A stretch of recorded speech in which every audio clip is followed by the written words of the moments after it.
Salut à tous, très heureux de vous retrouver sur le plateau de Gym Tonic avec un invité exceptionnel cette semaine, c'est le président de l'OGC Nice, Jean-Pierre River. Bonsoir président. Bonsoir, exceptionnel. Oh, ah oui, quand même. Vous avez eu ça fait longtemps qu'on cherche à vous inviter. Je vous avais dit fin du mercato. Eh ben voilà, on y est, on a plein de choses. On a plein de choses à se dire, évidemment.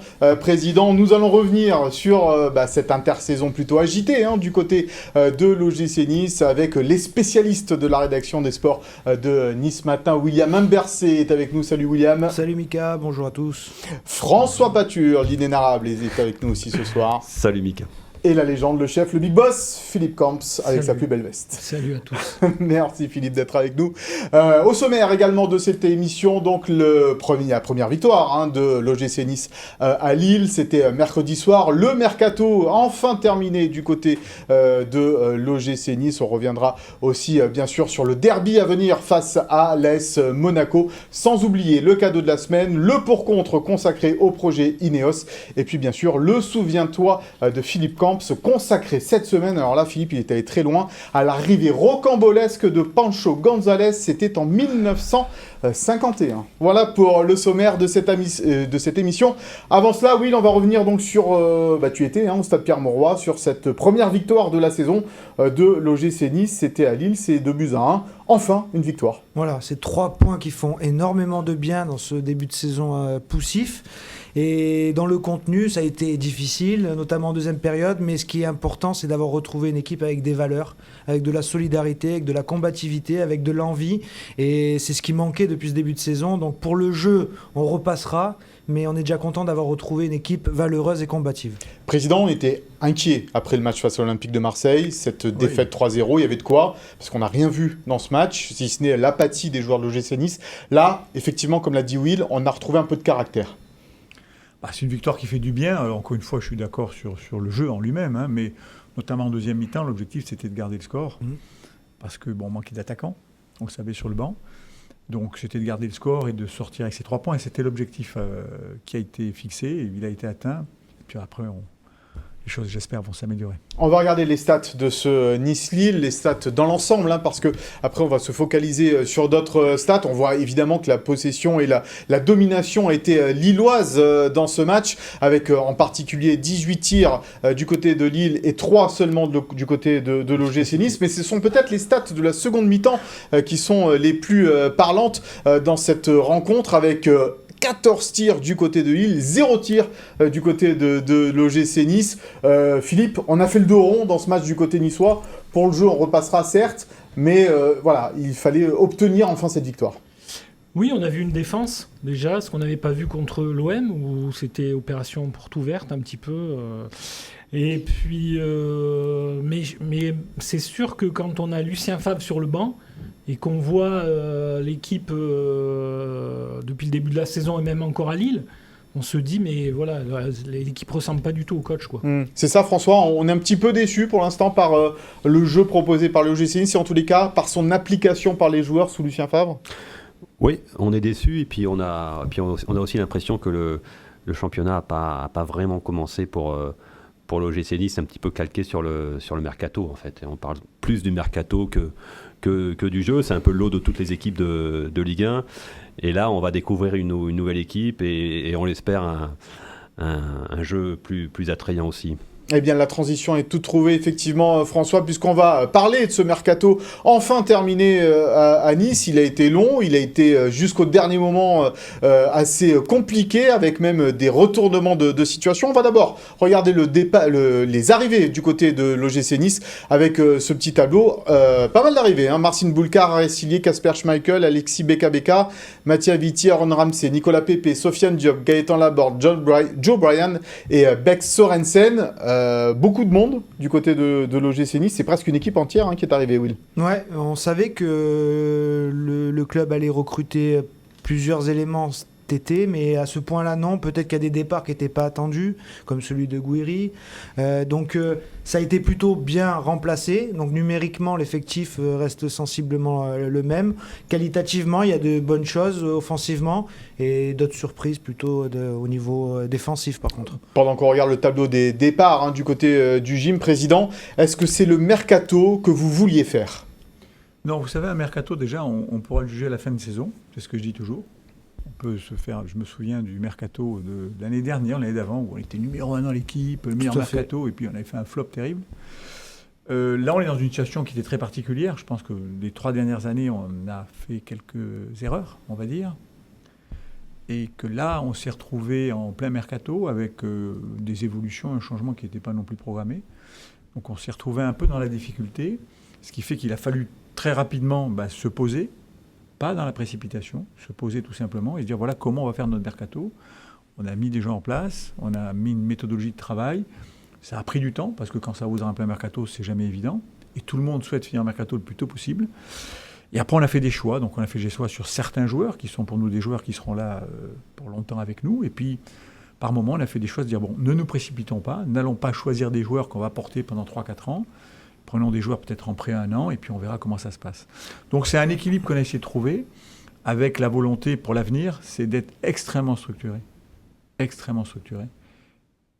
On se trompera toujours un peu, mais c'est tromper de moins en moins. Quand vous dites qu'on a fait qu'aujourd'hui, on a un héritage qui est un peu lourd à porter. Quand vous dites on a fait des erreurs sur ces 3 dernières saisons, c'est sur les choix des joueurs ou le choix des profils des joueurs?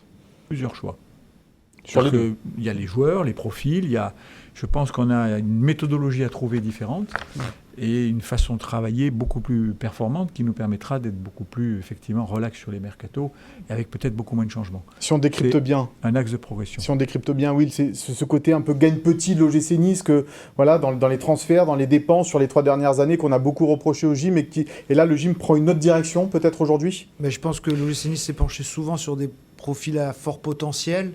Le transfert le plus marquant, c'est le dernier, le mercato d'hiver, où l'OGC Nice est en bonne position. Le coach Christophe Galtier réclame du renfort et arrive Bilal Ibrahimi, encore un jeune joueur, donc c'est pas vraiment le renfort qu'attendait le coach. Donc voilà, c'est un peu dans ça, je trouve que l'OGC Nice était un peu perdu à vouloir chercher des forts potentiels pour faire peut-être de belles plus-values, mais attendre aussi 2-3 ans pour qu'ils apportent leur niveau. On va pas reparler beaucoup de Christophe Galtier, président, mais juste la rupture, elle se situe à ce moment-là avec Christophe Galtier sur ce mercato d'hiver. Bien sûr, parce que encore une fois, je ne suis pas du tout contre Brahimi, qui sera un très très bon joueur, j'en doute pas, mais vous êtes second, c'est le moment ou jamais de prendre un joueur confirmé qui va vous apporter ce que vous attendez. Quand vous êtes second au championnat, vous n'allez pas chercher, pour moi, un jeune joueur en devenir. Vous cherchez quelqu'un qui est là tout de suite, performant, quel que soit le prix qu'il peut coûter. Ça a été le début de petits problèmes. À l'image d'un Memphis Depay que vous souhaitiez faire... par exemple. Voilà. En 2015-16, c'est ça. Voilà, après... Non, 2016. Vous savez, on se trompe tous les jours, mais là-dessus, sur ce choix-là, et encore une fois, je ne remets pas en cause le joueur, on parle de profil, de besoin à l'instant T, c'est effectivement, ça a été le début des... Mais les supporters vous rétorqueront au président, vous étiez le président, vous auriez pu imposer peut-être votre voix. Il y avait 2 voix contre 1. Ouais. D'accord. On comprend effectivement ce que cela veut dire. Alors, on disait... Quand je dis 2 voix contre 1, j'exclus le coach, bien évidemment, qui était pas dans ce truc-là. C'est Bob Radcliffe et Julien Fournier. Soyons clairs là-dessus. Nous, c'est ce qu'on entend en tous les cas. Vous ne l'avez pas dit, mais c'est ce qu'on entend, nous, de notre côté en tous les cas. Alors, jusqu'au bout, on l'a dit sur ce mercato, il a réservé beaucoup de surprises avec cet imbroglio autour de Bamba Dieng. Il devait aller à Lorient, Will, puis à Leeds, puis enfin l'OGC Nice. Raconte-nous un petit peu cette journée folle. La journée est complètement folle parce qu'on savait que l'OGC Nice était intéressé à ce joueur. Lucien Favre l'aimait beaucoup pour ses qualités de vitesse, pour sa polyvalence. Donc l'OGC Nice avait entamé des discussions, mais bon, le prix réclamé à l'époque par l'Olympique de Marseille a un peu rebuté les dirigeants. Donc hier, dernière journée, on pensait qu'il allait aller à Lorient puisque les négociations avançaient bien, sauf que le joueur n'avait pas envie d'être transféré à Lorient, il voulait juste être prêté. Puis arrive la proposition de Leeds, qui satisfait bien mieux Marseille, parce que Marseille ne voulait pas renforcer un concurrent de Ligue 1. Donc il se disait c'est bon, il va aller à Leeds. Et le joueur finalement, quand il a l'avion anglais qui était affrété à l'aéroport de Nice, il a rappelé l'OGC Nice en disant moi je veux venir à Nice. Donc il a dit à Pablo Longoria c'est Nice ou rien. Donc Pablo Longoria s'est un peu retrouvé surpris, a ouvert les négociations avec l'OGC Nice. En 3 heures, les 2 clubs ont trouvé un accord autour des 10 millions bonus compris. Donc on se disait que tout était ficelé, puis à 22h40, quelque chose comme ça, une nouvelle tombe, il a loupé la visite médicale. Alors on parle d'un problème au genou, Mais du coup, voilà, aujourd'hui, à l'heure où on parle, Bamba Dieng est olympien. Qu'est-ce qui va se passer, Président, là-dessus? Parce que du côté de l'Olympique de Marseille, ils disent que non, l'OGC Nice doit acheter le joueur, même en joker. Voilà, alors est-ce que vous allez vous faire dicter votre loi par l'Olympique de Marseille? Non, mais c'est pas une question de faire éviter quoi que ce soit. C'est très pénalisant pour le joueur, je trouve, parce que c'est une situation, et on est navré de cette situation-là, pour l'Olympique de Marseille également. Et je pense qu'on va essayer de trouver avec l'Olympique de Marseille peut-être une façon différente de ce qu'on avait pu envisager. C'est-à-dire le payer moins cher, soyons clairs? Non, c'est pas ça. C'est peut-être voir différemment les choses. Donc ça, on regardera. Et puis on verra s'il peut y avoir une issue heureuse pour tout le monde, que ce soit pour l'Olympique de Marseille, pour le joueur, pour le l'OGC Nice. Après, c'est un joueur qu'on avait regardé, mais qui était à un prix bien plus élevé, beaucoup plus élevé. Et voilà, l'opportunité s'est présentée. On s'est dit, tiens, pourquoi pas? C'est vous qui étiez à l'aéroport hier pour négocier Pas du tout. Mais ça a capoté pour une histoire d'argent ou pour une histoire pas une médicale? histoire d'argent, une histoire. Des fois, les deals ne se font pas comme on le souhaitait, et voilà. Agent aussi, peut-être? On a pu entendre ça à un moment donné? Non, pas du tout. Pas des agents. Bon. Voilà donc pour l'imbroglio Bamba Dieng, le dossier n'est peut-être pas terminé. À l'heure où vous regarderez ces images, peut-être que ça aura évolué. Mais voilà ce qu'on peut dire à ce propos-là. Alors, il y a 2 joueurs qui ont quitté l'OGC Nice. Un qui n'était pas prévu, c'est Amine Gouiri, président. Oui. L'autre, c'est Casper Dolberg. C'était peut-être plus attendu. On regrette le départ des 2 joueurs, peut-être plus d'ailleurs sur celui d'Amine Gouiri qui n'était pas destiné à partir cette saison. Casper, on s'est toujours dit il faut qu'il se relance, il a la Coupe du Monde. Bon, je pense que ça peut lui faire du bien d'aller ailleurs, de voir un nouveau challenge. Voilà, donc on le prête avec une option d'achat. On verra ce qui se passe et on lui souhaite bien évidemment de réussir la plus belle saison possible, y compris pour lui pour la Coupe du Monde. Pour Amine, c'était pas prévu effectivement. Et puis ça fait peut-être quelques semaines qu'on entend des rumeurs d'approche, de Rennes, ainsi de suite. Donc on a laissé faire les rumeurs. Et puis ces rumeurs, à un moment, se sont concrétisées. Et puis il y a une opportunité, alors, pour le joueur, pour Nice, avec cette possibilité de faire partir Amine, de récupérer la board. On s'est mis d'accord sur les tarifs. Et puis la réalité, c'est que les choses sont faites. Et je pense que pour Amine, il était un peu en... C'est un garçon que j'apprécie beaucoup, je pense que c'est un très grand joueur, mais qui, pour l'instant, était un peu en difficulté chez nous. Et à un moment, la carrière d'un joueur peut aussi passer par une évolution ou un changement qui lui permet de retrouver peut-être son jeu, son esprit. Après, Gaëtan, ça fait longtemps qu'on le suit, et c'est une opportunité, et donc on l'a saisi. Et j'espère que tout le monde sera heureux de ce deal, que ce soit Rennes, les joueurs et l'OGC Nice, bien sûr. Pour Gouiri, est-ce que c'est pas un peu un gâchis, la tournure des événements, vu la fin de... Un gâchis, c'est un garçon qui a performé vraiment de façon très intéressante au début, et puis qui après, petit à petit, s'est étoilé. Alors on peut trouver toutes les raisons du monde, je ne sais pas lesquelles, mais voilà, on l'a vu en difficulté, à la peine, et c'est jamais bon de voir un joueur qui est comme ça. Je pense qu'on a essayé de le remettre un peu sur les rails, mais j'ai pas d'inquiétude pour lui, il va le faire. Alors un gâchis, non, on n'avait pas prévu de le vendre.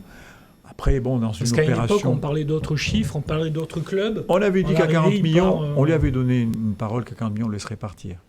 Voilà, il part à 30, on récupère la board à un prix intéressant.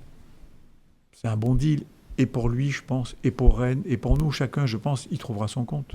La board, c'est le fait que Gouiri aille à Rennes qui ouvre cette opportunité ou... Oui, c'est-à-dire que nous, on cherchait un avant-centre. On a eu des différentes pistes. Et puis l'opportunité de faire, entre guillemets, cet échange qui n'en est pas réellement un, puisqu'il y a un transfert de chaque côté, ça nous a semblé opportun. Donc on s'est dit, pourquoi pas. C'est vraiment un joueur qu'on regarde depuis très longtemps, qui est un très bon joueur et qui plaît beaucoup au coach. Effectivement, il plaît beaucoup au coach, il plaît beaucoup aux supporters de l'OGC Nice, et un joueur de l'OGC Nice qui est ravi aussi de son arrivée, c'est bien sûr Andy Delors, le duo reformé, le duo qui a porté Montpellier pendant 3 saisons, plus de 70 buts marqués à eux deux pendant ces 3 saisons, le duo Laborde-Gouiri. Eh bien, on a posé la question justement à Gaëtan Laborde, sa reformation du duo, écoutez sa réponse. Je suis vraiment très très heureux de retrouver Andy. Tout le monde sait les liens qu'on a sur le terrain et en dehors, donc voilà, c'est un très grand plaisir. Bon, la première chose, c'est qu'il m'a envoyé quelques messages un peu en marcelant, me demandant si c'était vrai, si tout ça, en me disant beaucoup de bien aussi de l'équipe et de l'environnement qu'il y a ici. Ça a été aussi un élément important, que lui me dise vraiment beaucoup de bonnes choses. Pourquoi ça se passe aussi bien? Je pense qu'on est déjà amis en dehors et on a vécu un peu les mêmes valeurs tous les deux. Donc à partir de là, quand on sait qu'on peut compter l'un sur l'autre, et comme ça avec toute l'équipe, ça peut que marcher, ou en tout cas ça optimise des chances pour que ça marche. Voilà, on verra évidemment si dimanche soir, on en parlera tout à l'heure, si Gaëtan Laborde et Andy Delors seront associés pour leur retrouvaille. François, l'intérêt de prendre Gaëtan Laborde, c'est que c'est un joueur qui est prêt. Il a joué avec Rennes déjà, il a fait toute la préparation. Voilà, on peut l'utiliser tout de suite. Ah oui, puis ça rejoint un peu ce que disait notre président il y a quelques instants. C'est-à-dire c'est un joueur dont on sait qu'il est performant maintenant, pas demain ou après-demain. Et qui, en plus, a été très performant avec Andy Delors. Donc ça fait quand même quelques garanties sur le papier pour aborder cette phase, on va dire, cette phase OGC Nice à 100%, quoi. Partir à l'abordage. Partir à l'abordage. Voilà. Je disais plus de 70 buts, c'est plus de 80, Will, tu m'as rectifié. Plus de 80 buts à eux deux sous les couleurs de Montpellier. Laborde, il peut jouer sur un côté, dans un système avec en 3-5-2 ou en 4-3-3. C'est ce qu'il a dit tout à l'heure lui-même en conférence de presse. Et pour rajouter, c'est vrai que ce que disait François, en plus de la faculté d'être prêt tout de suite, c'est qu'il y a une vraie complémentarité de suite avec Andy Delors. C'est-à-dire que là, il n'y a pas de question d'automatisme à trouver. Que n'avait pas trop Amine Gouiri d'ailleurs avec Andy. Oui, c'est ça, c'est que ça pouvait se faire. Alors Gouiri, des fois c'était mieux avec Dolberg, des fois ça s'entendait des fois avec Andy. Ça parlait pas exactement le même football, alors que là, au moins le coach, s'il y a des automatismes, il le sait, entre Delors et Laborde, il se trouve les yeux fermés.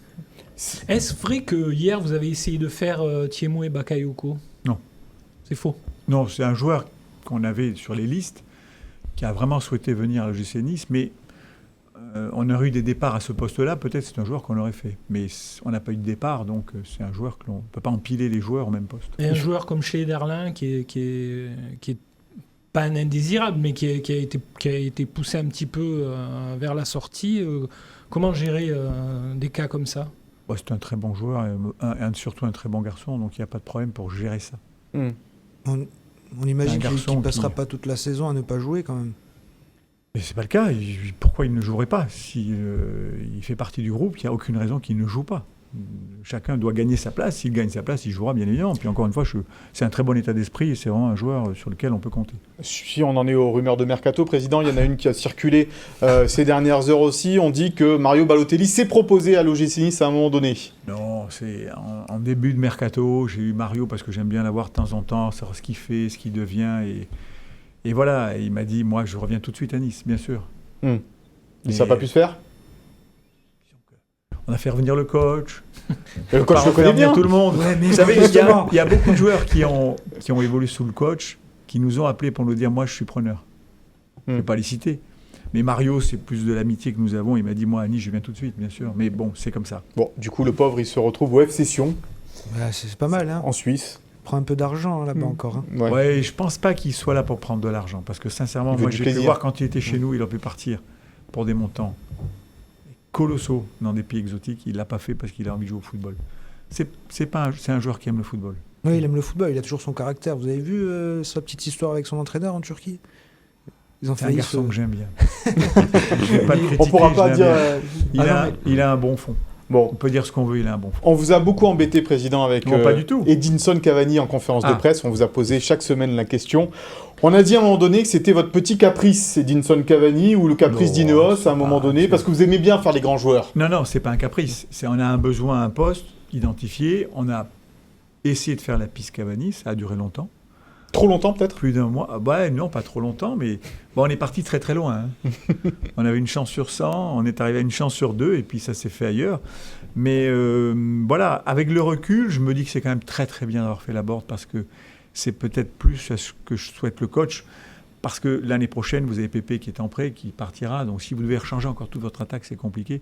Et je pense que c'est bien d'avoir des joueurs qui puissent rester quelques saisons avec nous. Parce qu'on précise qu'il n'y a pas d'option d'achat pour Nicolas Pépé. Non. Et de toute façon, elle serait peut-être trop chère, trop onéreuse pour l'OGC Nice aujourd'hui. C'est possible. C'est possible. Deux autres joueurs ont été présentés également ce vendredi devant la presse. Alors eux, on les connaît moins bien, mon cher Will. C'est Joe Bryan, l'arrière-gauche, et Beck Sorensen, défenseur central. L'un arrive de Fulham, l'autre arrive de Brentford, et c'est à peu près tout ce qu'on sait. On sait aussi qu'ils ont pas mal joué en Championship. Ils ont joué Division 2, donc du coup Division 2 anglaise. Ils ont fait quelques apparitions aussi en Première Ligue, mais c'est vrai que c'est deux garçons qu'on ne connaît pas du tout. Pour le Bryan, la seule chose qu'on a vue, c'est que les supporters de Fulham le regrettent déjà. Donc ça, c'est déjà une bonne note pour l'implication. Ça veut dire qu'il a un du bon garçon. état d'esprit. On sait il reste aussi sur un fait marquant, c'est qu'il a été l'auteur du doublé en finale de play-off quand Fulham est monté en première ligue. Donc c'est vrai que quand tu marques un doublé en finale, C'est un héros là-bas, quoi. voilà, ça marque les esprits. Mais non, apparemment, c'est un garçon qui est défenseur, mais qui aime beaucoup attaquer, qui a une bonne qualité de centre, qui est assez offensif. Donc dans le système, imaginons 3-5-2 de Lucien Favre, ça peut être un bon profil. Et pour Sorensen, juste en voyant le garçon, on se dit déjà c'est un beau bébé. Mais il est costaud. Voilà, j'aimerais 1m93. pas aller au duel avec lui. Mm. Donc bon, ben voilà. Et puis ce sera dans la rotation. On sait très bien que les titulaires, Lucien Favre, il les a avec Todibo, Dante et Machaviti, qui est en train de petit à petit monter en régime. Président, c'est la sauce anglaise du mercato niçois avec Yann Moody. Non, c'est pas la sauce anglaise. Yann connaît très bien le marché anglais, ça fait des années qu'il travaille là-bas. C'est vrai que bon, pour l'arrière-gauche, on avait un autre profil qui devait se faire, mais toujours pareil, vous êtes 3 parties, le joueur, peu importe, le joueur était d'accord, le club était d'accord, nous étions d'accord, mais le club nous a demandé de patienter un petit peu, voir l'évolution de leur mercato. Et puis malheureusement, quand tout s'est fait et qu'on était prêt à faire, ils ont un joueur qui s'est blessé à ce poste, et ils ont dit on ne peut plus le laisser partir. Donc on est allé effectivement vers Joe Bryan, qui est connu par les gens du football anglais. Nous, on connaît un petit très peu connu moins. dans les pubs, il paraît. Joe Bryan, non, franchement, pas du tout. Quand vous voyez le garçon, c'est un garçon formidable. Voilà, donc on a pris effectivement Joe Bryan, et puis on verra ce que ça donne. Et puis Sorensen, on a Danny Luc qui a voulu partir. À un moment, l'année dernière, déjà, il voulait chercher du temps de jeu. On lui a dit non. Cette année, il est revenu à la charge. C'est un garçon qu'on aime bien. À un moment, il faut aussi respecter le joueur. Il avait envie de partir, de jouer. Il est parti, donc il faut le remplacer. Et le but de Sorensen, c'était de le remplacer. On ne va pas prendre... Vous savez, on est dans une politique d'une stratégie très précise. On n'avait pas envie de prendre des joueurs pour prendre des joueurs, s'engager pour des années en ayant un risque d'erreur. Parce qu'on cherchait quand même un défenseur central de haut niveau. Au dernier moment, ce n'est pas possible. Donc on préfère prendre le temps, tranquillement. On fait le remplacement de Danny Luc. Et puis tranquillement, on va préparer pour l'avenir les différents postes dont on a besoin. Dès le mercato d'hiver, d'ailleurs. Peut-être. Peut-être. Vous serez actif sur le mercato d'hiver. Peut-être qu'on le sera. Un peu plus qu'auparavant. Hein. Ça dépend. Ça dépendra de l'évolution de l'équipe, ça dépendra des besoins, mais on ne s'interdit pas de l'être en tout cas. Mais ce qu'on veut, c'est essayer de... Voilà. On se trompera toujours, mais de minimiser les erreurs. Yann Moody, justement, vous ne tarissez pas d'éloges sur lui depuis qu'il est au club. Est-ce qu'il a un avenir encore à l'OGC Nice maintenant que le mercato est terminé ? Alors, il y aura un directeur sportif qui ne sera pas Yann, ça c'est sûr. Yann, on a parlé beaucoup avec Dave. Il a fait, je trouve, un travail remarquable. Il s'est remarquablement adapté. C'est un garçon très agréable à travailler. Et on souhaiterait, en tout cas moi je souhaiterais, je pense que Dave a la même sensation, qu'il nous rejoigne quelque part. On est en train de voir ce qu'on pourrait lui réserver comme positionnement. Mais ça a été un vrai plaisir de travailler avec lui et franchement je trouve qu'il a fait un très bon boulot dans les conditions où il l'a fait, parce que on est allé le chercher comme ça au dernier moment. Il a fallu se poser, qu'il comprenne ce que veut le coach, d'aller chercher. C'était vraiment pas un mercato facile. Mais on verra si en fin d'année il a fait un bon mercato. Mais en tout cas on est très contents. Parmi les autres recrues du mercato niçois, il y a Sofiane Diop qui a été présenté en début de semaine. Alors lui, il a fait le trajet très court entre Monaco et Nice. C'est une pépite, Sofiane Diop, Will. Ah ouais, c'est une pépite. Ouais. C'est un garçon de 22 ans qui a déjà pas mal d'expérience en Ligue 1, qui a de la régularité. Avec Monaco, il s'est créé sa place sous différents coachs. Il peut jouer à différents postes, il est polyvalent. Il a vraiment une grosse qualité technique et puis ce qui est aussi intéressant dans ce transfert, c'est que c'est lui qui a vraiment eu la volonté aussi de quitter l'ASM pour l'OGC Nice. À Monaco, ils n'étaient pas forcément contents de ce départ. Philippe Clément l'a même dit lui aussi encore dernièrement en conférence de presse, ils auraient souhaité garder Sofiane. Donc je pense que c'est une bonne recrue pour l'OGC Nice, un jeune encore à fort potentiel mais qui est déjà prêt. Donc lui, il a les doubles casquettes. Ouais. Philippe, les transferts entre Monaco et Nice, avant c'était plutôt l'inverse, c'est-à-dire Nice vendait ses meilleurs joueurs à Monaco, et depuis quelques temps, eh bien, ça arrive aussi que Monaco vende ses bons joueurs à l'OGC Nice. Oui, ça prouve que l'OGC Nice a grandi, parce que c'est vrai que à une époque, quand ils nous prenaient Daniel Bravo, Fabrice Meige et d'autres, ça servait à renflouer les caisses du club. Et là, on voit que c'est le voyage inverse. Vous avez renfloué les caisses de Monégasque qui n'en avait peut-être pas besoin.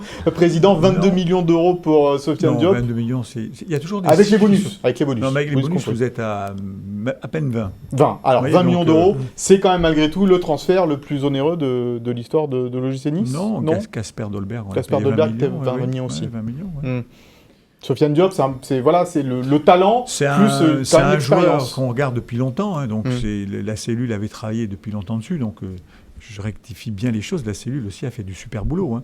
Voilà, après, il y a une méthodologie qui était à modifier.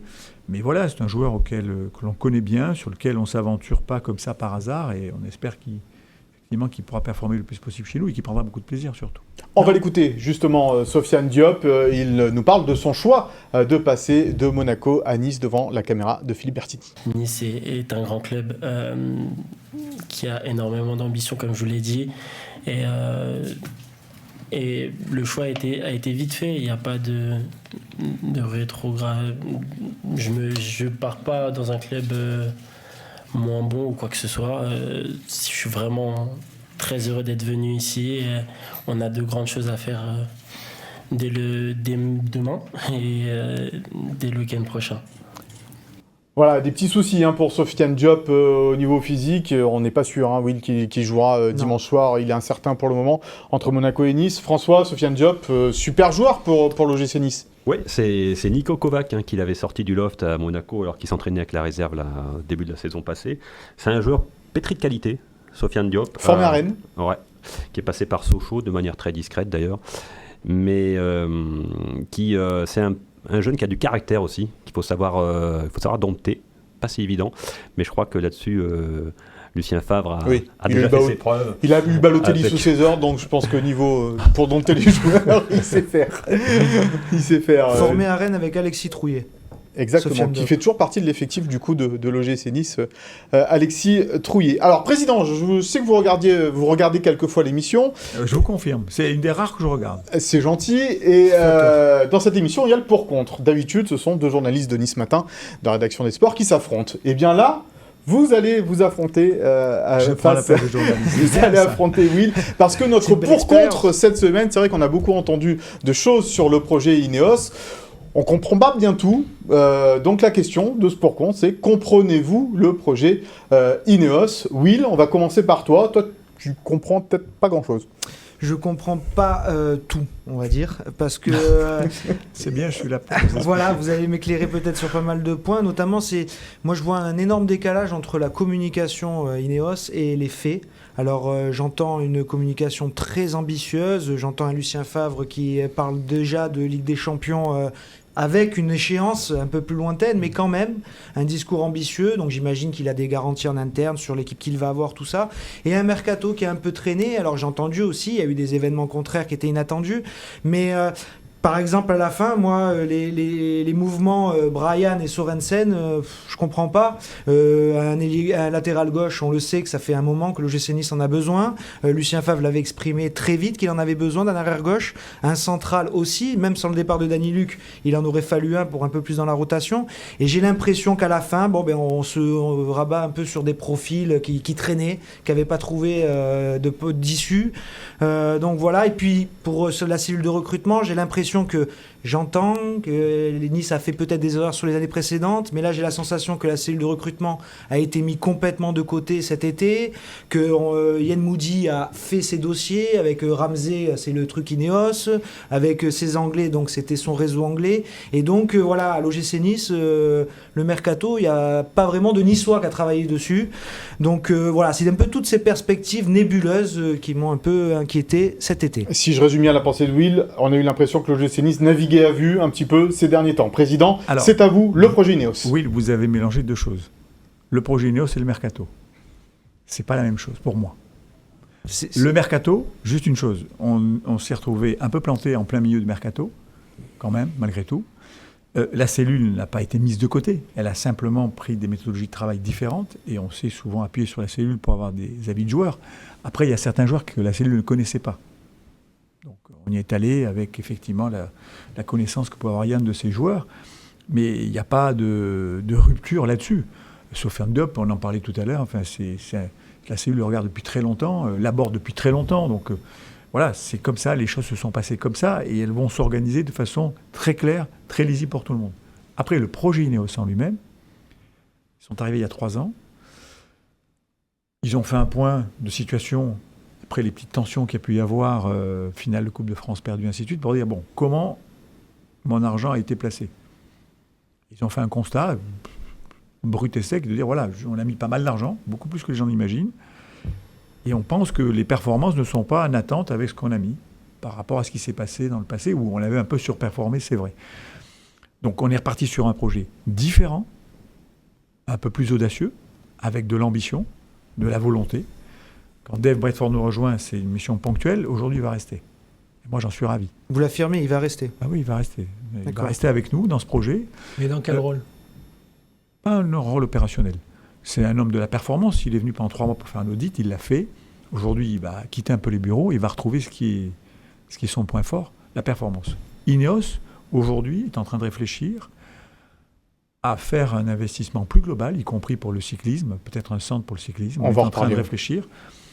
Je ne vais pas tout vous dire, mais en tout cas, ce que je peux vous dire, c'est que les perspectives d'Ineos avec l'OGC Nice et globalement avec la ville de Nice par rapport à ce qu'ils veulent faire, quand je dis globalement la ville de Nice, c'est le centre cycliste par exemple, c'est une opportunité incroyable pour ce club. Et avoir des propriétaires de cette qualité-là, je pense que les gens réaliseront peut-être dans 2-3 ans, mais je peux comprendre que les gens se disent, on me parle projet, mais là, on a des objectifs. Quand je discute avec le coach me dit, moi, je confirme ce que je dis. Je vous dis qu'avec les jeunes que nous avons, donc ça veut dire que le club a aussi bien travaillé de ce côté-là, et les joueurs qu'on va prendre et qu'on a fixés pour la suite, je pense que ce qu'il dit, il le pense sincèrement. Et on va l'accompagner là-dedans. Philippe, à entendre le président, on a l'impression qu'on a perdu du temps aussi dans ce projet, non ? Oui, on a l'impression qu'on a perdu 3 ans, quoi. On n'a pas pris la bonne voie. Donc c'est un peu dommageable. Donc est-ce que c'est ce que reprochent les supporters. Je ne peux pas revenir en arrière. Mais les 3 premières années pour moi n'étaient pas le projet qu'il fallait porter. Voilà, c'est tout. Après, moi, je vous avoue que même aujourd'hui, Ineos, ça me donne l'impression d'être dans un ascenseur qui s'arrête entre 2 étages. C'est-à-dire qu'on ne sait pas quand on sort si on va monter ou si on va descendre, ou si on va rester au même niveau. Alors, je vous le dis, Philippe, mais je vous le dis en vous regardant les yeux dans les yeux, ça fait 11 ans que je suis dans le club.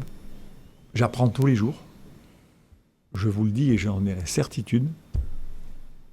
L'ascenseur, il va monter. Après, le résultat sportif d'une saison fait que vous pouvez avoir une année décevante. Je ne parle pas de cette année particulièrement, ça peut arriver, c'est les aléas du sport. Mais en tout cas, l'ascenseur, il va monter. Et avec des gens qui appuient sur le bouton régulièrement. Moi je sais que Ineos est une chance pour Nice. J'ai connu beaucoup d'événements à l'OGC Nice et j'ai vu l'OGC Nice dans des états pitoyables et catastrophiques. Donc j'ai bien conscience de ce qu'est l'OGC Nice aujourd'hui. Cela dit, par exemple, aujourd'hui, quand je regarde le recrutement, que je regarde la liste des noms, il y en a beaucoup. Moi, il y en a pas un où je me dis, ça c'est un joueur qui va faire que Nice va franchir un palier. Pas un seul joueur. Ou que les spectateurs vont venir au stade pour lui. On peut prolonger. Vous me donnez tous les noms. Il n'y a pas un joueur où je me dis... Vous auriez fait Cavani. J'aurais dit, Cavani, ils vont monter d'un étage sur beaucoup de plans. Là, aujourd'hui, qui, parmi tous les joueurs, Ramsey, Schmeichel, Pépé, qui est en prêt, Laborde, tout ça, je ne vois pas le joueur qui fait que Nice va monter d'un palier. Philippe, je vous donne rendez-vous au prochain palier. Et puis on verra si on descend ou si on monte. Non, mais moi, je vous donne rendez-vous. Mais le problème, président... J'espère qu'une chose, c'est de prendre l'ascenseur du haut. Vous n'êtes pas à l'intérieur, il y a des choses que je ne peux pas vous dire. Évidemment. Bien évidemment. Vous savez, la contrainte que nous avons, comme tous les clubs français, c'est le fair play financier. C'est une vraie contrainte. Certains prennent des largesses avec. Certains prennent des largesses. On pense au Paris Saint-Germain et à Marseille en France, On en a par pris exemple. un peu cette année, je vous le dis, par rapport au fair play financier. Le nouveau projet que l'on va porter, qui est ambitieux, on va le mener. Le problème, président, c'est que les supporters entendent ça depuis 3 ans maintenant. Ils ont peut-être marre de ce discours-là. Il y a 3 ans, ce n'était pas un projet ambitieux. Il y a 3 ans, il y a un projet qui était proposé, qui était dit, on prend des jeunes joueurs, on les garde, on les valorise, après on vend, et ainsi de suite. Mais c'était le projet d'avant de l'OGC Nice, ça aussi. Oui, mais avant, on n'avait pas d'argent. Avant, on n'avait pas d'argent. Avant, on faisait comment ? On faisait des coups, Mario, Ben Arfa, sans argent. Et chaque année, il fallait revendre nos joueurs, ainsi de suite. Moi, je peux vous dire que la structuration qui est en train d'être mise en place, qui va prendre un peu de temps, parce qu'on ne peut pas tout faire en 2 mois, c'est pas possible, surtout avec un mercato au milieu. La structuration qui va y avoir... Vous savez, il y a une galaxie Ineos qui existe. Dans tous les sports où ils sont au top. Formule 1, bon, ça ne marche pas bien cette année, mais ils ont été champions du monde 7 fois, 8 fois. En cyclisme, gagné le Tour de France 7 fois, plus les autres compétitions. En voile, c'est le summum de la compétition. Le rugby, partant avec les All Blacks, c'est le summum de la compétition, même si en ce moment, ils ne sont pas bien. Ouais. Non. Et tout ça, c'est une C'est un peu galaxie. tout ça, hein. Tout le monde est un peu pas bien Ouais, en enfin, ce moment dans pas la bien, galaxie. pas bien quand vous êtes en Formule 1 Mercedes, ça reste très raisonnable. Ça va revenir. Enfin, En cyclisme, pas depuis ils longtemps. ont chez gagné le Tour Mercedes. d'Espagne, ils ont perdu le Tour de France. Pardon Ils sont pas depuis très longtemps. Depuis cette avec, année. Non, Mercedes. ils ont acheté un tiers de la Formule 1 cette année, mais je veux Mm. dire, ils sont quand même dans des sports de très haut niveau Oui. et toujours avec des gens qui ont gagné beaucoup de choses. Après, il y a juste Donc- ce décalage. Ce que je voulais vous dire, je finis Philippe, Oui. pour vous expliquer, l'OGC Nice n'a pas intégré cette galaxie pendant 3 ans. Vous ne me demandez pas pourquoi, c'est comme ça. C'est un fait. Aujourd'hui, on veut monter l'OGC Nice dans cette galaxie Ineos Sport qui a pour objectif l'excellence et la performance et des résultats. On va faire en sorte que l'OGC Nice, comme vous disiez, appuie sur l'ascenseur et monte le palier. Mais je vous donne rendez-vous dans 2-3 ans, vous verrez. Alors quand je dis 2-3 ans, je pourrais dire dans 1 an, dans 2 ans, peu importe. Mais l'OGC Nice, je pense dans sa vie, à part à l'époque des années 70 où elles étaient financées par les mairies et ainsi de Oui. suite, où on avait le plus gros budget, je pense que l'OGC Nice aura une croissance continue. Will, on l'a entendu ce discours. Et je suis un type prudent. Hein. On croit le président quand on dit ça. Les paroles du président, on ne veut que le croire. Le problème, c'est qu'il y a eu beaucoup de paroles. C'est ça. On veut d'autant plus le croire que le mercato est fini. Donc on sait que le président Ne ment ment pendant plus. le mercato, Non, mais, mais là, plus je mens après. plus. Là. Voilà. Mais Cavani, par exemple, on n'a pas Ineos, on ne peut même pas regarder le dossier Cavani. Philippe, Cavani, je ne vais pas vous dire combien ça coûte, mais il faut beaucoup d'argent pour se payer Cavani. A priori, depuis On est allé voir l'actionnaire, on leur a dit, voilà, les propriétaires ont dit, voilà, Cavani, faites-le si vous pouvez. Bon. On démarre Cavani, hors de question, c'est l'Espagne. Espagne, Espagne, Espagne, Espagne. Je vous dis, d'une chance sur 100, on est passé une chance sur 2. Oui, mais vous ne l'avez pas eu. On l'a pas eu, mais on essayait de le faire, on avait les moyens de le faire. Mais est-ce C'est qu'il y en ça aura la d'autres grande différence. Est-ce que la tête de gondole, c'est un peu ce que disait Philippe, est-ce que cette tête de gondole est aujourd'hui obligatoire à l'OGC Nice pour faire par exemple venir plus de spectateurs au stade? Alors, une tête de gondole, c'est toujours intéressant. On a pensé à une tête de gondole. Les actionnaires ont dit, si vous avez une tête de gondole, faites-la. Mais il y a tête de gondole et tête de gondole. À un moment, une tête de gondole, elle doit correspondre à ce dont vous avez besoin. Cavani, c'est un avant-centre, mais je pense que la Board... Moi, franchement, je suis très content de faire la Board. Moi, je trouve que c'est un très bon joueur. Voilà, la Board, et hein, c'est un je joueur... vois bien, hein, encore une mais- fois, si on fait Cavani, c'est la question que je me suis Mais, posée en fin de mercato, parce qu'à un moment, Cavani était parti, puis il est revenu. Et à la fin de mercato, je me dis, mais est-ce qu'on fait pas une erreur? Si on prend Pépé et Cavani, on sait que c'est momentané. L'année prochaine, il faut encore restructurer l'attaque. Est-ce que c'est pas le moment de dire, bon, on prend ça? C'est des choix que l'on fait, hein. Cavani, on n'a pas fait le choix. Il a décidé de partir en Espagne. Il est allé en Espagne. Mais ça a été très chaud. Et s'il n'y a pas Ineos, mais je ne peux même pas regarder le dossier Cavani. Parce que Cavani, il a beau avoir 35 ans, c'est un investissement considérable que seul un actionnaire comme Ineos peut vous permettre de faire. Et Bellotti, c'était pas une bonne piste aussi dans un joueur sans contrat? Andrea Bellotti. C'est une piste qu'on a regardée, mais qui pour nous n'est pas allée au bout, voilà, par rapport à plein de choses peut-être, mais... Ah ouais, Et si vous n'avez pas Ineos, vous ne pouvez pas faire Pépé non plus, quoi. Mais ni Diop, ni la Board, euh, quoi. Non, mais je veux dire, vous prenez la liste. Oui, mais c'est tous les clubs comme ça, président. Tous les clubs ont des actionnaires plus ou moins fortunés et leur mercato s'adapte aux joueurs qu'ils peuvent prendre. Oui, mais je vous dis, on a des moyens qu'on n'a jamais eu. Mais finalement, Encore faut-il bien dépenser l'argent. Mais puis quand on regarde la balance, C'est pour ça qu'il y a eu un petit stop pour dire regardons ce qui se passe et comment peut-on modifier les choses. Voilà, ce petit stop a été nécessaire à un moment, ça a été la volonté actionnaire de comprendre ce qui se passait et de voir comment on pouvait faire mieux. Mais avec notre cellule, hein, on n'est pas en train de dire que... Moi, vous savez, la cellule, ils ont super bien travaillé pendant des années. Peut-être ces 3 dernières années, je ne sais pas pour quelle raison, ça a un peu moins bien fonctionné, ça arrive, mais on ne remet pas en cause les gens de la cellule de recrutement. C'est pas ce que je dis. Je dis que si on prend notre mercato des 3 dernières années, on a fait plus d'erreurs que d'habitude. Et pour des montants importants. mais comme le disait tout à l'heure Michael, c'est vrai que c'est un discours que les supporters entendent depuis un petit moment. Et cette année, on avait l'impression qu'il y avait quand même une rupture avec une ambition beaucoup plus forte. Alors la galaxie Ineos, c'est l'argument suprême. Mais rien que quand on arrive au centre aujourd'hui, toutes ces écritures, future starts now, le futur démarre maintenant, l'excellence, la campagne Maintenant. d'abonnement qui Vous était... avez dit le mot maintenant.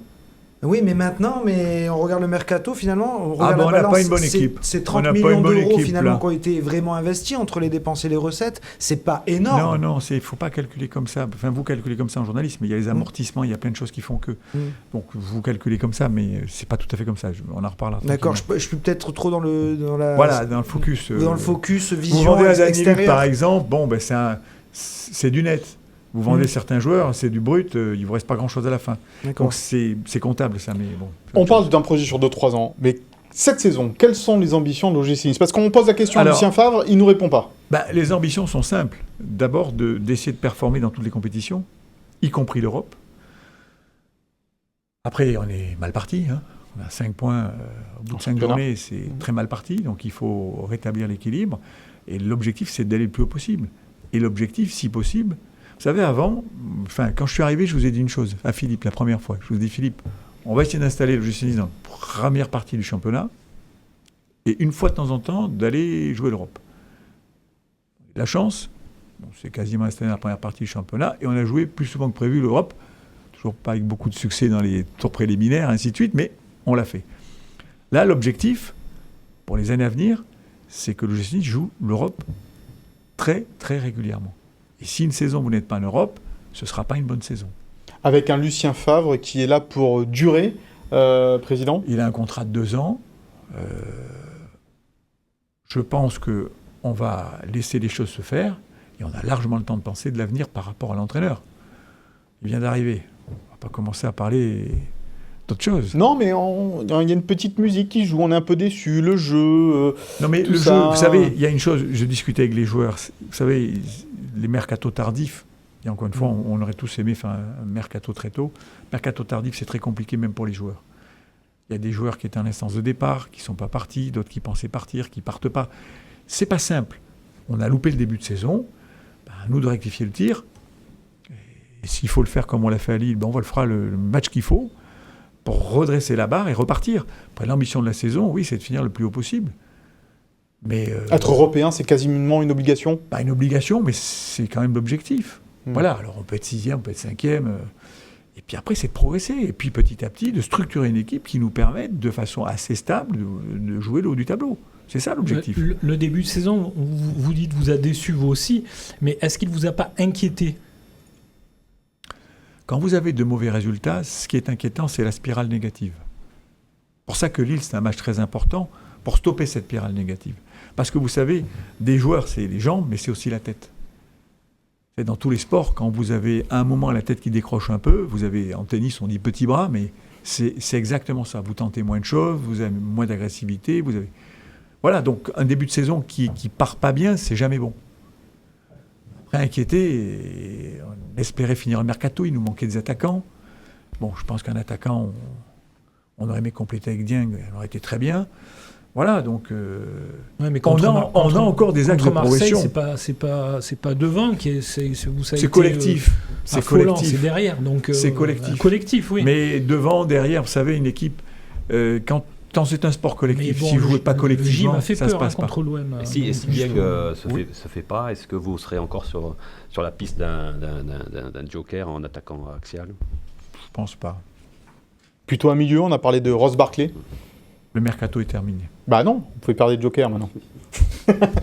C'est jamais terminé un mercato, vous le savez, président. Est terminé. C'est jamais prévu, parce qu'on prépare toujours le prochain.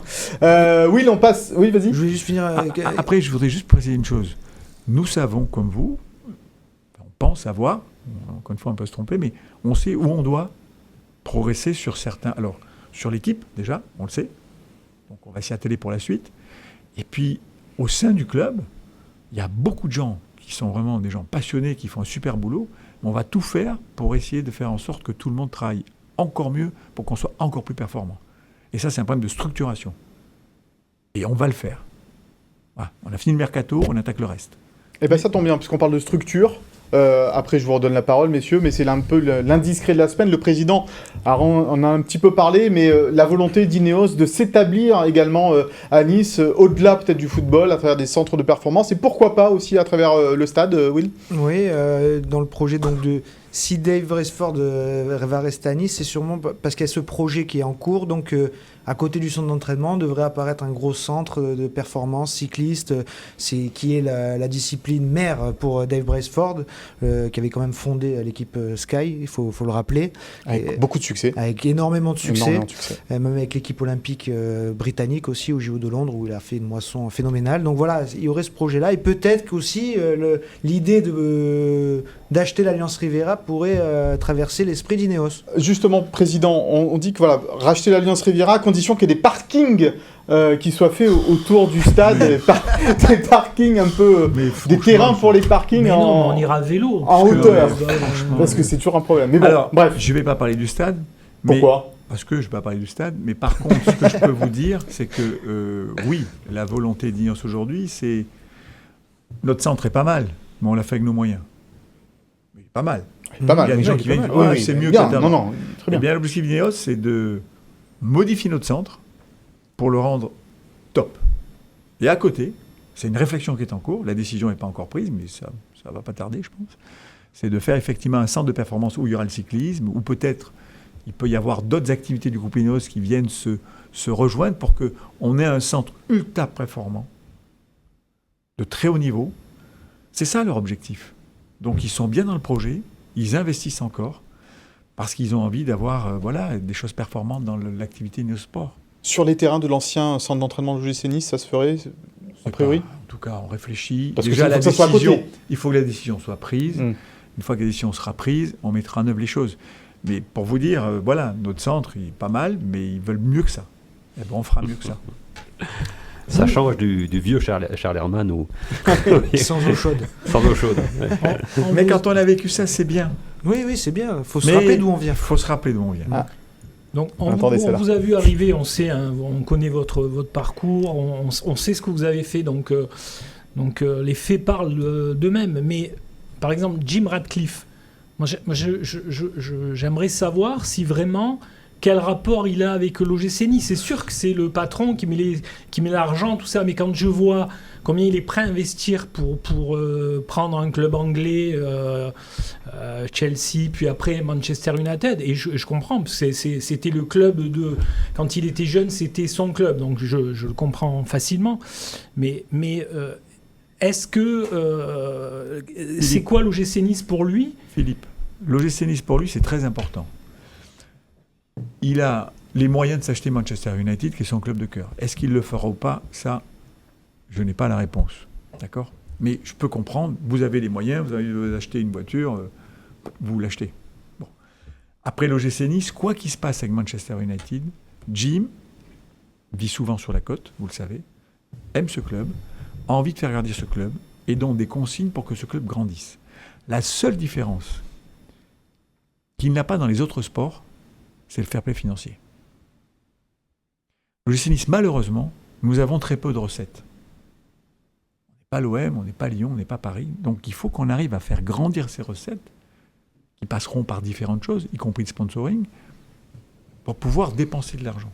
Aujourd'hui, vous ne pouvez pas avoir quelqu'un qui vous dit tiens, je mets n'importe quoi, 300 millions sur l'OGC Nice. Je ne peux pas, on ne peut pas le faire. On se fait reprendre tout de suite par la patrouille, qui s'appelle le fair play financier, et qui vous interdit de faire ça.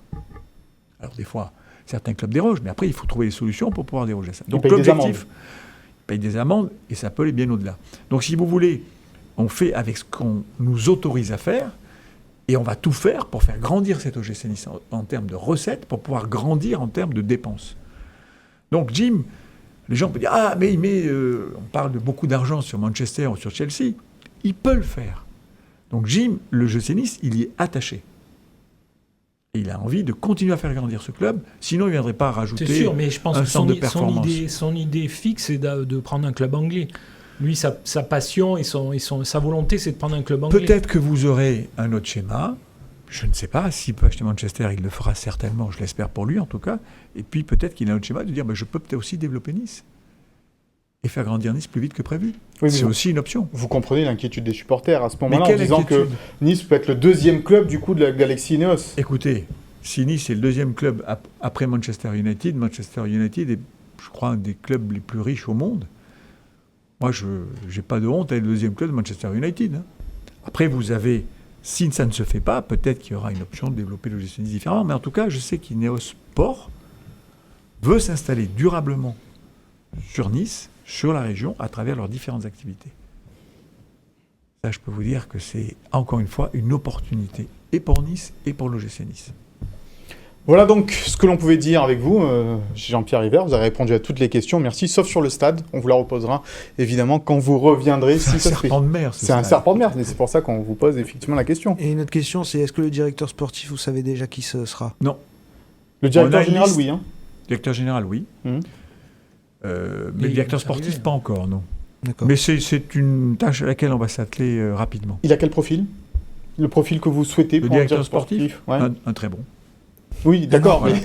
Mais, mais quoi, qui soit connu, reconnu sur la place du football ?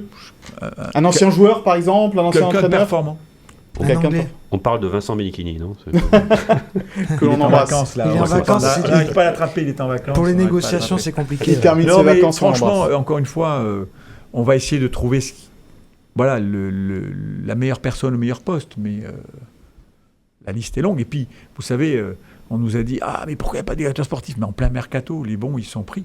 On ne peut pas débaucher un directeur sportif en Ça a plein été un mercato. reproche qu'on vous a fait d'ailleurs, de, entre guillemets, licencier, pas licencier, mais favoriser le départ de Julien Fournier en plein mercato. Favoriser le départ de Julien Fournier, c'est pas tout à Je fait sais comme pas ça que ça s'est quel mot passé. on peut utiliser, C'est mais pas en tout comme cas, il est ça que parti. Mais vous Mm. savez, moi j'ai beaucoup d'affection pour Julien. Humainement, ça a été dur pour vous ? Oui, parce que, bon, moi avec Julien, j'aurais aimé qu'on continue l'aventure. Ça fait quand même 11 ans qu'on était ensemble. C'est toujours triste de voir partir quelqu'un avec qui vous avez été aussi proche. Après, des fois, on évolue différemment, ou on n'a pas les mêmes objectifs. On peut avoir des divergences, et on en a eu. Pendant les 11 ans, il y a toujours eu des divergences avec Julien, mais on s'est toujours bien entendu. Bon, Comme là, dans les un choses couple. se sont pas passées comme Parce je que le si, souhaitais. si on lit entre les lignes ou on écoute entre les mots, ça fait 3 ans que vous êtes éloignés tous les deux, quoi. Mais éloigné, disons que je pense qu'on n'a pas voulu partager le même projet, voilà. C'est tout. Et moi, j'avais une vision différente, il avait une vision différente, et puis chacun a le droit d'avoir la sienne. Mais on ne s'est pas disputé pour autant, je ne me suis jamais disputé avec Julien, vous savez. Mais on avait une vision différente des choses. Moi, je pensais qu'il ne fallait pas faire comme ça, lui pensait autrement, et c'est comme ça, c'est la vie. Mais encore une fois, moi, ça restera toujours quelqu'un que j'ai beaucoup apprécié, et si l'OGC Nice en est là aujourd'hui, malgré ces 3 années que j'évoquais, on lui doit en grande partie. Il ne faut jamais l'oublier. Il ne faut jamais oublier le passé.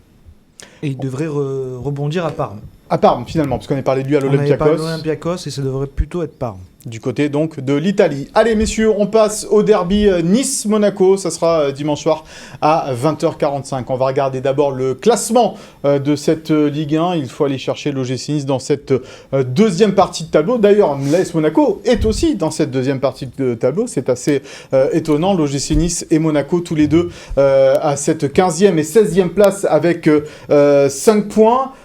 Will, c'est un derby des éclopés, un peu ça ? C'est un derby de malades, mais au pluriel. Ouais. Voilà, 2 équipes. Mais Monaco avait mieux démarré. On était plus positif pour l'AS Monaco. On sent que le préliminaire de Ligue des Champions leur a fait mal contre le PSV. Encore un échec pour eux, comme l'année dernière. Donc ça a peut-être pesé. Puis Philippe Clément qui essaie un nouveau système, qui change un peu ses hommes, un recrutement qui est aussi un peu poussif.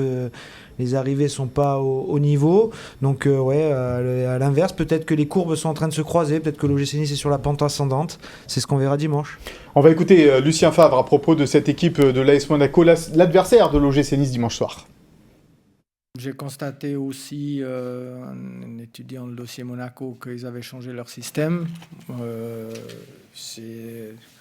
Normalement, c'est un 4-2-3-1, et ils ont joué 3-4-1-2, ils ont joué aussi 3-4-3 à Paris. Ils ont fait un excellent match à Paris. J'étais vraiment surpris de leur qualité à Paris, ce qu'ils ont fait à Paris. Comme ça, ils ont vraiment bousculé le Paris Saint-Germain.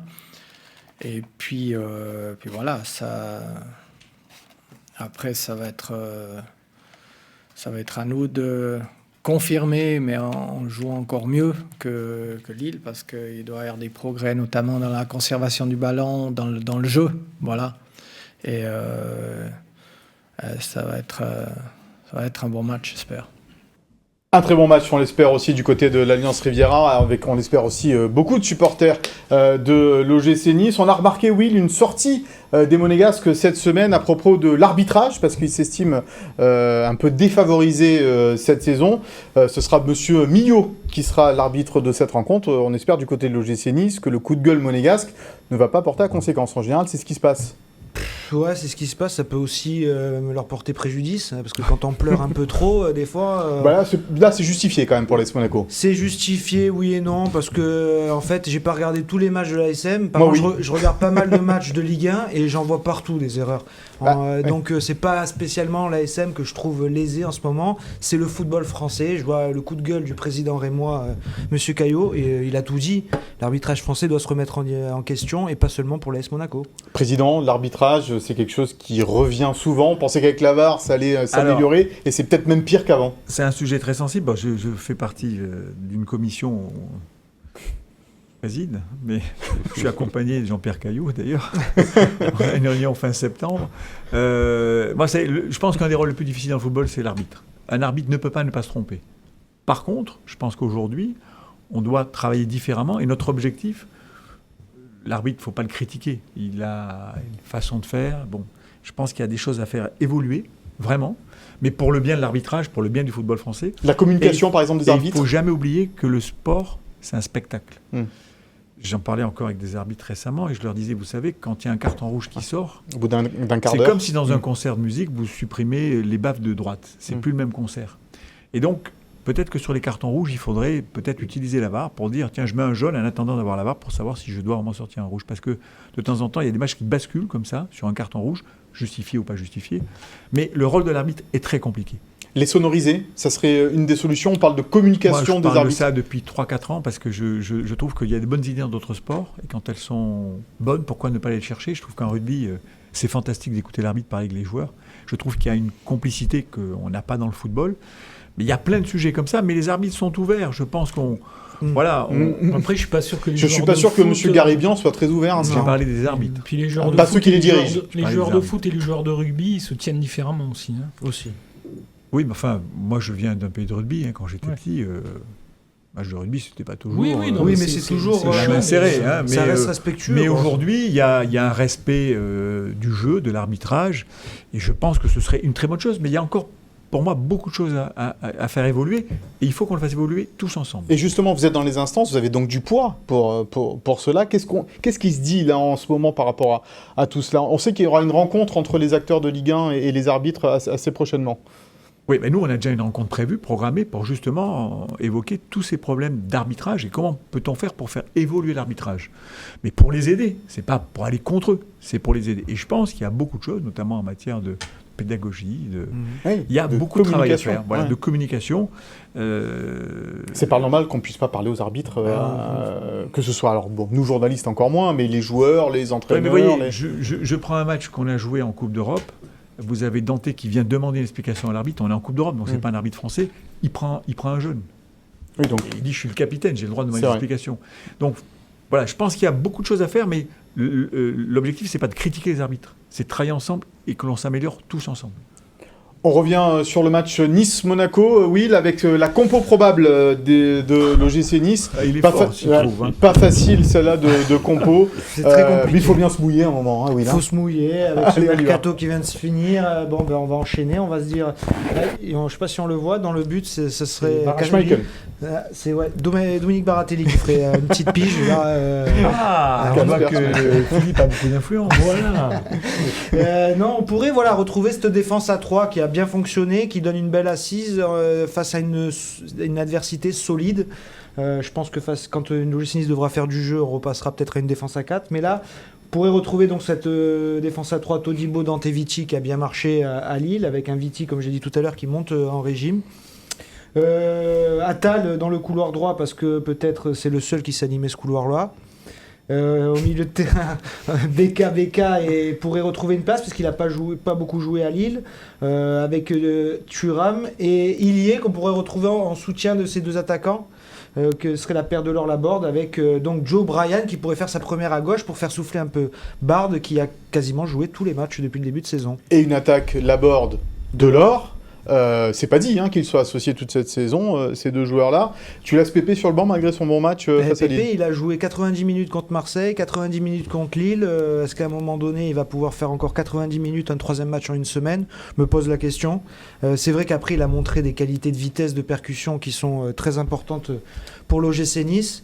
Ce sera une question de choix. Pas de vrai milieu récupérateur, pas de sentinelle là dans ton dispositif, pas de Rosario par exemple, puisque Lemina est encore suspendu. Lemina est encore suspendu, Rosario a encore fait une prestation en deçà des attentes à Lille. Je suppose qu'il n'a pas marqué des points pour enchaîner.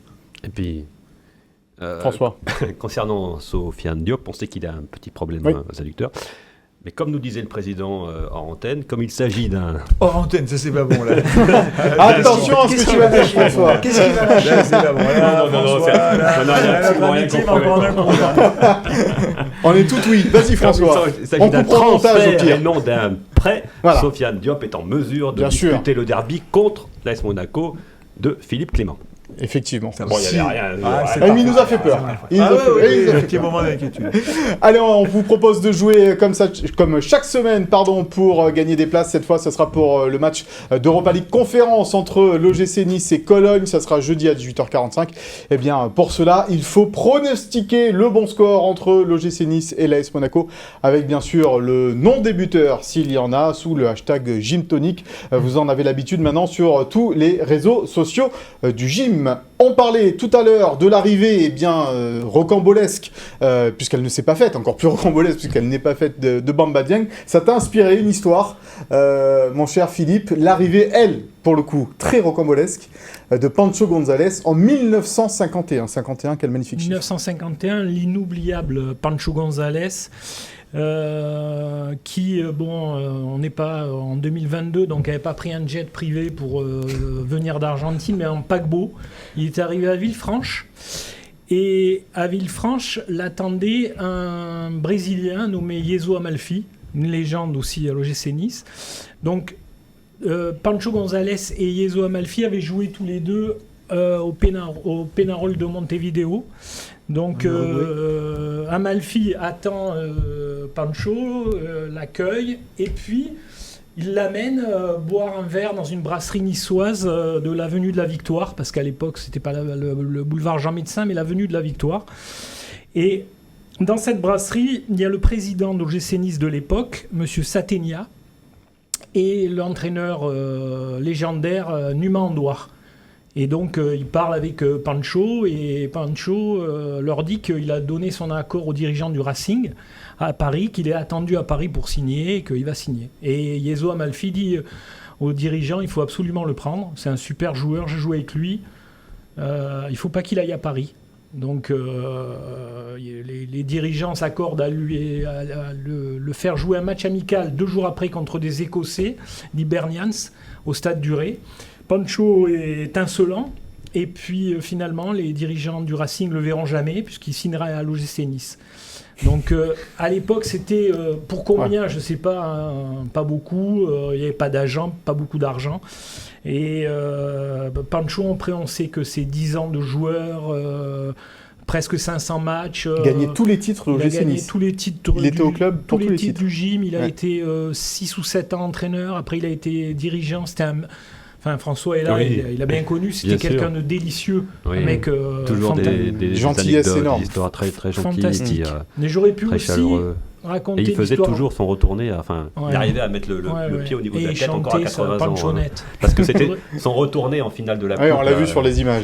J'aurais pu aussi raconter l'histoire de 1971, quand Roger Leuillet est allé en Argentine pour chercher Brindisi, un Argentin. Eh ben, tu auras l'occasion peut-être au prochain mercato. Pas du tout, je vais la finir. Le joueur avait donné son accord, et finalement c'est le père du joueur qui a rattrapé son fils à l'aéroport, et Brindisi, qui a été après capitaine de l'Argentine, n'a jamais signé à l'OGC Nice. C'était un très bon joueur. Très bon joueur. C'était dans l'autre sens cette fois. La Fédé voulait pas. Après la Fédé, parce qu'il avait moins de 21 ans, la Fédé a lâché.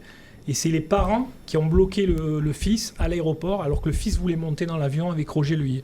Et il n'est jamais arrivé à Nice. Voilà comment se construit une légende, ou pas. Comment les mercatos se feront en vélo. Il y a toujours des histoires d'aéroport maintenant dans les Mais à mercatos. à l'époque, Avec Ineos, c'est normal. président à l'époque, pendant le mercato, tout le monde se disait tout. Hein. Ouais. Oh, ça c'est un petit message adressé par Philippe Camps au président de l'OGC Nice. Je vais donner un exemple à Philippe. On nous reproche souvent, et on me reproche souvent de ne pas vous parler, vous journalistes, pour ne pas vous donner des infos. Mais on voit un message hier. Je prends à témoin William, je ne suis plus à fin de matinée certainement. Ah, vous êtes sur Dieng, ou début d'après-midi. Je ne réponds pas, évidemment, normal. À 22h40, je signe le document pour Dieng, que j'envoie, c'était par électronique, que j'envoie à notre directrice juridique. Et je me dis, bon allez, j'ai signé, je vais envoyer un message à William. Heureusement, on me l'avait confirmé avant. Je lui envoie un message. Oui, mais moi, je vous le confirme. Je lui dis, bon, oui, c'est fait. Je l'appelle 2 minutes après pour lui dire, Ah non. ça se fera pas. Oui, mais ça c'est... Non, mais c'est compliqué. Oui. Ce que vous ne comprenez pas de temps en temps, je comprends votre impatience de savoir les noms. Mais il y a des dossiers d'abord qui sont compliqués. Il y a des dossiers qui ne sont jamais sûrs d'être faits jusqu'à la fin. La preuve hier soir. Et des fois, quand vous mettez un nom dans un journal, Les adversaires peuvent avoir l'idée. ça évoque des idées. Et on en a beaucoup souffert quand on n'avait pas du tout de moyens. Parce que dès que ça sortait, tout le monde se disait si Nice le fait, on peut le faire. Maintenant, c'est peut-être un peu plus compliqué, mais c'est la même problématique. Ce n'est pas la volonté d'être secret, de vous priver d'informations. C'est que les informations, chez nous, de toute façon, elles circulent tellement. Je ne sais pas comment, dans ce club, on parle autant, mais tout sort. Tout sort. Mais c'est dans tous les clubs, président. Beaucoup plus qu'avant. C'est un mercato où il est sorti énormément par rapport à avant. C'est dans tous les clubs, président. C'est le jeu aussi du mercato. Oui, mais Regarde le Paris Saint-Germain. C'est votre rôle de journaliste, en voilà. plus. Pas... Mais de mon côté, c'est vrai que j'ai toujours été réticence à évoquer des noms ou parler. Quoi. Mais il faut nous comprendre. Je vous comprends, mais il faut nous comprendre aussi. Non, je vous comprends aussi, mais je me bats un peu pour mon métier aussi. Chacun défend. C'est normal. Non, mais c'est normal. Mais je comprends et je respecte. Et c'est normal. Le travail des journalistes. Nous aussi, on respecte votre travail. Président, on se reparlera après le mercato d'hiver, du coup. Oui, peut-être qu'au mercato d'hiver, tout se passera bien. On se dira, tiens, on a besoin de rien. J'aimerais bien ça. Je préférerais ça que d'aller chercher des joueurs parce qu'on a des besoins. Bon, en général, il y a quelques le mercato d'hiver, c'est souvent... Après, on a une saison particulière, cette rupture la Coupe du Monde. Au milieu. Bon, je ne sais pas comment se passera ce mercato, mais c'est plutôt des mercatos d'ajustement. D'ailleurs, le mercato, c'est pendant la Coupe du Monde ? Non, c'est janvier. D'accord. Voilà. Merci, président. Merci à vous. Merci Continuez beaucoup. bien cette émission. Elle est fort sympa. Et puis, vous êtes toujours des invités de qualité. Donc, je ne parle pas d'aujourd'hui. Je parle pas d'aujourd'hui. Mais chaque fois, mais vous aujourd'hui avez des gens particulièrement. Voilà. Mais sincèrement, croyez au projet Ineos. On va essayer d'y croire, en tous les cas. On va essayer d'être convaincus. On demande que ça. On demande que et ça. une petite chose. Malgré tout, je fais un petit appel aux supporters. Qui n'est pas plus d'Allemands que de Niçois pour Nice-Cologne. Pour Nice-Cologne. D'ailleurs, c'est vrai que le club a coupé un peu les réservations. Pour tout vous dire, nous en une semaine, on a dû vendre 1500 billets. Et là, en et 2 jours. eux, en 4 heures, ils ont pris 2500 billets. Donc on a, C'est ce qui on est a arrivé au Stade stoppé. Vélodrome, Il y a eu un petit truc. Bon, on ne peut pas refuser de vendre non plus. Mais par contre, je sais que nos supporters ne sont pas contents. Mais qu'est-ce que vous voulez ça a été ouvert à minuit. À 5 heures du matin, il y avait 2500 places de prise. Et il y a une attente de 8 ou 10 000 places. Il va falloir qu'on sectorise ça parce que sinon, ce sera compliqué à gérer. Donc, c'est pas simple. Mais je voudrais que les Niçois se disent, tiens, on est en Coupe d'Europe, on va toujours être en Coupe d'Europe. OK, c'est un jeudi. OK, c'est le soir. Mais bon sang, on est chez nous, quoi. Ouais, on est chez nous. Et puis les Allemands, ils vont faire du bruit. Ça va être... Et l'engouement qu'il y a en Ça, Allemagne pour ce match, j'aimerais qu'on le retrouve à Nice. Et on se souvient de ce qui s'était passé au Stade Vélodrome avec énormément d'Allemands aussi qui étaient Partout. L'année dernière au Nou Camp, où ils sont Au Nou Camp 60 000 aussi, à envahir Barcelone. Voilà. À Donc, Francfort. on les accueille avec plaisir. Mais il faut qu'on soit là pour leur montrer qu'on est présent. C'est un Du appel. coup, je vais faire un souviens-toi Nice-Cologne quand. Buendizi qui part à 1974, Cologne. but de Leif Débranchez-le. 1-0 Débranchez-le. Sur une passe téléphonée. Baratelli dans la cage. Ça fait 2 fois. Merci, président. Merci à beaucoup. vous. C'était un moment À très la sympathique. prochaine. Vous êtes Merci. ici chez vous, bien sûr, Merci. messieurs. Merci beaucoup. Merci, Mika. Oui, on se retrouve dimanche soir pour ce Nice-Monaco. Merci à Franck Fernandez, Sophie Doncé, Chloé Voirgard et Philippe Bertini à la préparation et à la réalisation de cette émission. Bonne semaine à tous et à la semaine prochaine.